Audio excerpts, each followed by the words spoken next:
Signboard লাগাচ্ছে, kidney বিক্রি করতে চায়, এটা কেন, কারণ কি? আপনি এটা কি করলেন? তবে আমি একটা নিজের কিডনি বিক্রি করবো এই জন্য লাগালাম। কিডনি বিক্রি করবেন এটা লাগাইছেন এখানে? জি। এই কিডনি বিক্রি করা এটা কিন্তু নিষিদ্ধ। কিডনি বিক্রি করার বিজ্ঞাপন আপনি দিতে পারবেন না, এটা উঠান আগে তোলেন।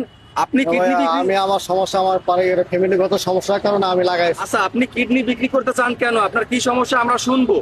আপনি আগে তোলেন, এটা তোলেন, এটা তোলেন। এই কিডনি বিক্রি করা এটা তোলেন, এটা আপনি পারবেন না, এটা থাক। এখন বলেন আপনি কেন কিডনি বিক্রি করতে চান? আমি আগে চাকরি করতাম, ইপিজেডে আমার চাকরি চলে যাওয়ার পরে আমি ব্যবসা বাণিজ্য করতাম, ব্যবসাও ধরা খাই, লস খাইছি। এখন আমি ব্যাংক থেকে লোন করে তারপরে লস করার পরে আমি একটা ইজি ব্যাগ কিনলাম। ইজি ব্যাগটা আমার মেইন রোড থেকে বাইপেলের থাকে দিনে হারাই গেছে। আপনি এখন কিডনি বিক্রি করতে চান কেন, আপনার কি সমস্যা? না, আমি কাজ করেন না অনেক কেন? আমি কাজ চাকরি পাইতেছি না। আমি যদি চাকরি পাই তাহলে আমি এটা করতাম না। এখন আমি অনেক ঋণগ্রস্ত আছি। আমি ব্যাংক থেকে লোন করছিলাম, এনজিও থেকে লোন করছিলাম, এগুলা এখন আমি দিতে ইনকাম নাই বিদায় দিতে পারতেছি না, যার কারণে পাওনাদাররা আসে আমার বড় চাপ দিতে আছে।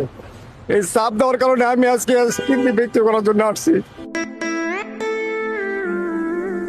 পাওনাদারের চাপে তাদের কথাবার্তা আমি বাসায় থাকতে পারতেছি না। 4 মাসের ঘর ভাড়া বাকি, পোলাপান স্কুলের বেতন বাকি। এখন আমি কি খাবো এরকম আমার কোনো অবস্থা নাই।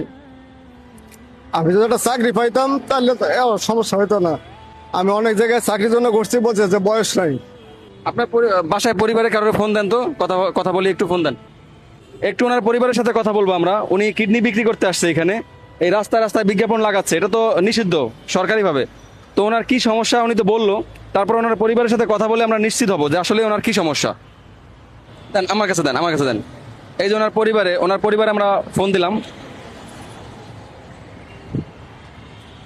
এই ফোনটা যার, সে আপনার কি হয়? আমার বাবা হয়। আপনি কে?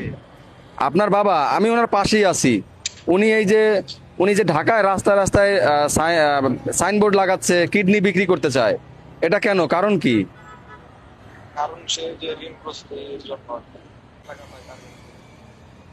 অনেক মানুষ টাকা পায়, এই জন্য বাসায় থাকতে পারতেছে না।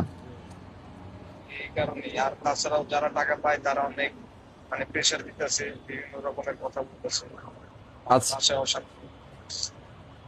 আচ্ছা, বুঝতে পারছি। আচ্ছা ঠিক আছে, ওকে, জি রাখেন, নেন। তো আমরা ওনার পরিবারের সাথে কথা বলে তো নিশ্চিত হইলাম ওনার আসলে উনি অনেক ঋণগ্রস্ত। উনি একটা ব্যবসা করতো, সেই ব্যবসায় মার খাইছে অনেক টাকা, এরপরে অটো রিক্সা কিনছে ঋণ করে, সেই অটো রিক্সা চুরি হয়ে গেছে। বয়সের কারণে কেউ চাকরি দেয় না, এখন পাওনাদাররা বাড়িতে এসে ডিস্টার্ব করে, উনি বাড়িতে থাকতে পারে না, কিডনি বিক্রি করার বিজ্ঞাপন দিতে আসছে। তো এটা তো আইনত নিষিদ্ধ। কিন্তু আমি অনুরোধ করব যে আপনাদের যদি কিছু সামর্থ্য থাকে, আপনারা সাধ্য অনুযায়ী, ওনার নাম্বার দেওয়া থাকবে, ওনাকে আর্থিক সাহায্য করবেন। আর যদি ওনার বয়স অনুযায়ী যদি কেউ ওনাকে কোনো চাকরি দিতে পারেন, সেটা একটু ব্যবস্থা করে দেবেন। আমি এসএসসি পাস। SSC pass. জি। এসএসসি না HSC? SSC inter pass. Inter pass করছেন? জি, জি। আচ্ছা, উনি ইন্টারমিডিয়েট পাস করছে। আপনার বয়স কত? বয়স 45। বয়স 45, বয়সটা একটু বেশি হয়ে গেছে। তারপরে যদি কেউ আপনারা ওনাকে চাকরিতে লাগাইতে পারেন, একটা চাকরি দিয়ে দেন।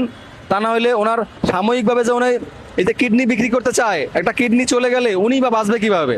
তো সেটা থেকে আপনারা মুক্ত করতে পারেন। আপনারা একটু ওনাকে যদি সম্ভব হয় আর্থিক সহযোগিতা করেন। ওনার নাম্বার স্ক্রিনে দেওয়া আছে, কমেন্টে দেওয়া আছে।